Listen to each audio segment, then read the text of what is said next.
Yo, NBA fans! Napakalaking impact na naman ni Kerry ang nagpanalo sa Warriors. Pre-season pa lang ay nahapit na sa depensa. Napagod ng sobra pagbuhat sa Warriors. Pag-usapan natin yan, kaya huwag na natin patagalin pa. Tara na, let's go!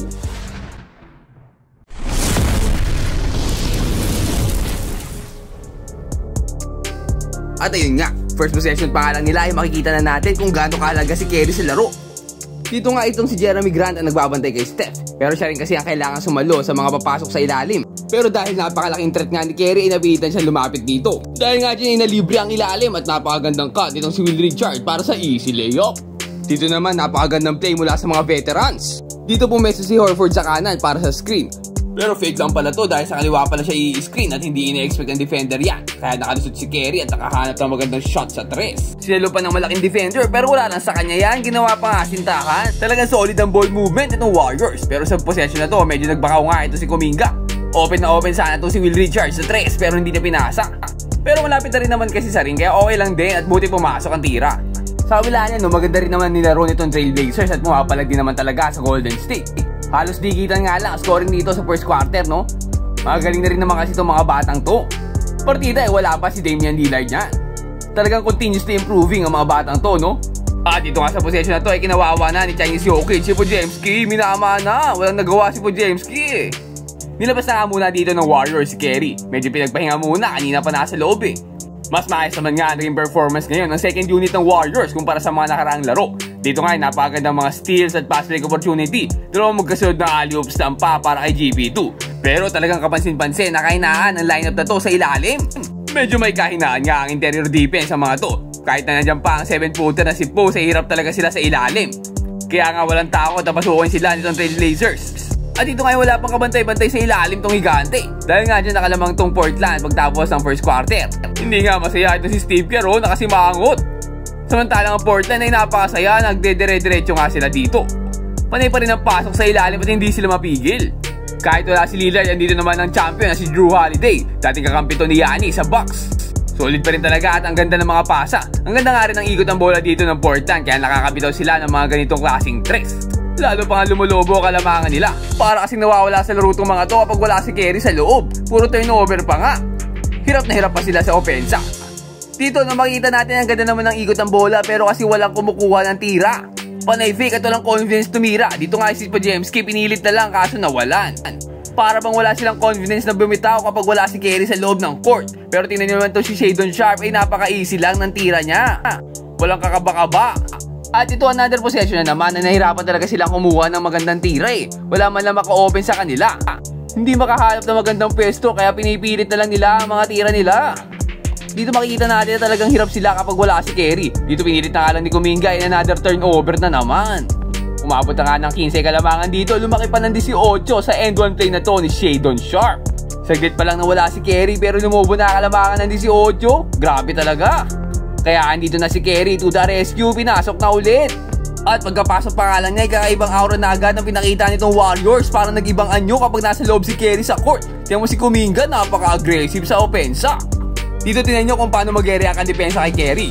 Dito makikita ni Sharp na ma-open si Kerry. Pinabayaan ng bantay kaya open na open sa corner ito si Buddy Hield. At ito nga ang lala ng coach ng Portland. Pre-season pa lang pero tinatao-tao na sa full court ito si Kerry. Ayaw na atang pakuhain si Steph ng bola kaya binabato na nga lang niya napakagandang full court pass ka kay Gary Payton Jr. At dito nga kahit sa depensa parang nag-ibang anyo ang Warriors. Iba talaga kapag nasa loob si Kerry para silang ibang team. At siya pa makakuha ng rebound dito. Grabe talaga tong taong to. Another full court pass sana kay GB2 pero this time nahuli na. Sayang, nice try though. Pero patuloy nga ang pressure na pinapakita nila sa depensa. Ang ganda nga ng depensa biglang umigpit. Kaya nahirapan dito ang Portland makahanap ng mga open shot. Sabitin tong tirang to. At ayan na naman nga, tiyatao hanggang full court. Grabe parang di pre-season. Pinapagod talaga si Kerry. Matanda na yan boss, 37 na yan eh. Pagpahingay nyo naman.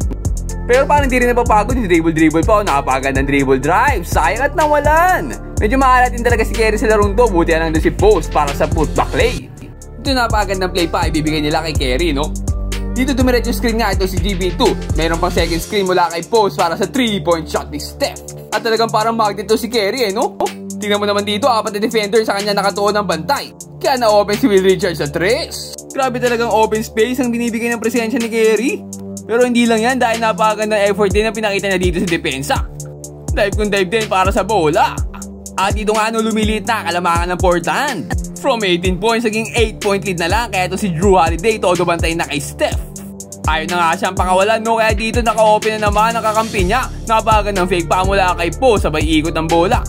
At talagang automatic na attract ang depensa kay Steph eh. Dito ang layo nga ni Holiday, no, pero nakita niya ma-open si Steph. Hinabon niya talaga, kaya open na naman ang corner 3 dito kay Po Jemski. At talagang grabing depensa talaga ang binibigay nila kay Steph. Pinapagod na sobra ang 37 years old na si Kerry. Dito nga nice defense, hindi pa pumasok eh. Nabitin lang ng konti. At medyo napapagod na nga siya dito, no. Dito hindi siya masyadong gumagalaw. Pero talagang tunay na leader to, nakakapag-instruct pa rin. Dahil dyan nakakuha ng 3 ulit ang Warriors. Tatlo na nga lang kalamangan dito. Gandang pasa pa ni Steph at nakapagod na slam ni JK.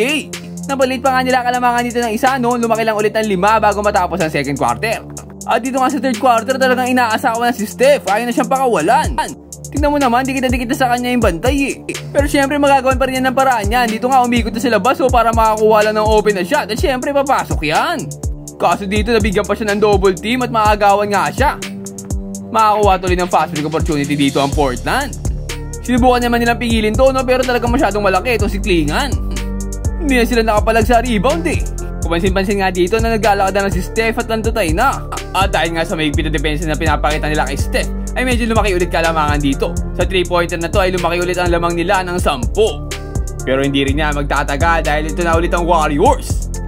Wala si Butler at si Draymond sa larong to, no? Pero andito pa naman ang veteran na si Al Horford. Siya na muna ang take over para kay Kerry. At ito nga ang advantage yun ang maisip ang veteranong kayang tumira at tumiscore pag kinakailangan. Dito napakatalinong fake nga pinakita niya at napakagandang hook shot pa. Dahil nga dyan muli nabuhayan itong Warriors, no, napakagandang fast break dito kay Tracy Jackson Davis at pinasa pa kay Steph. Napakabait naman nun, kung ako ititira ko na yun boss eh. Pero talagang pagod na si Steph dito, no. Sa kabila niya, no, nakukuha pa rin niya talaga ang atensyon ng depensa. Tingnan mo dito, open na open si Buddy Hield, nag-focus na naman sa kanya eh. At kahit pagod na nga itong si Steph, talagang napakagaling pa rin talaga at sobrang skilled, napakagandang behind the back pa, sabay layup. Sayang at hindi tatawagan ng end one. At bago pa nga ulit nakalamang dito ang Warriors, 3-point lead sa kanila. Pero talagang ayaw magpaawat itong Portland eh. Nakikipagsagutan pa ng 3 dito sa Warriors. Quentin Post naman ang babawi ng 3-pointer. Pero babawi ulit dito at sasagot ang Portland. Ito namang si Chinese Jokic ang bibira. Pinawian ng kapwa niya center. Pero pwede ba yun? Nagti 3-point shootout kayo tapos walang Steph Curry? Siyempre bibitaw rin yan at ilista mo na. Kaso talagang panay-reply itong Portland do. Unload ata to. Sana all nire-replyan.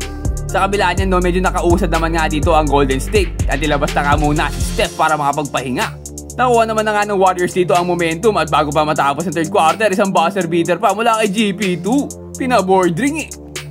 At fourth quarter nga, no, hindi na napigil ang Golden State dito. Hindi naman nga nagkakalayo ang score at nakakadikit pa rin naman itong Portland. Pero na-maintain na ng Golden State dito kalamangan sa pangunguna ni Pat Spencer, ang backup point guard kay Kerry. Nakapagpahinga na rin sa wakas yung matanda. At secure na nga dito ng Golden State ang pinaghirapang panalo ni Kerry para sa kanila, no? Natapos ang laro sa score na 118-111. At syempre, best player of the game dito si Steph with 28 points, 6 rebounds at may 5 assists pa. Buhat na naman ng Warriors. At meron pa nga silang isang laro bago mag-start ang regular season. Tingin nyo ba ay handa na ang Warriors para sa panibagong season? O marami pang kailangang i-improve sa lineup na to? Comment down below and mag-subscribe ka na rin sa ating channel para laging updated sa mga NBA happenings. Ayun lang for today. Peace out and God bless.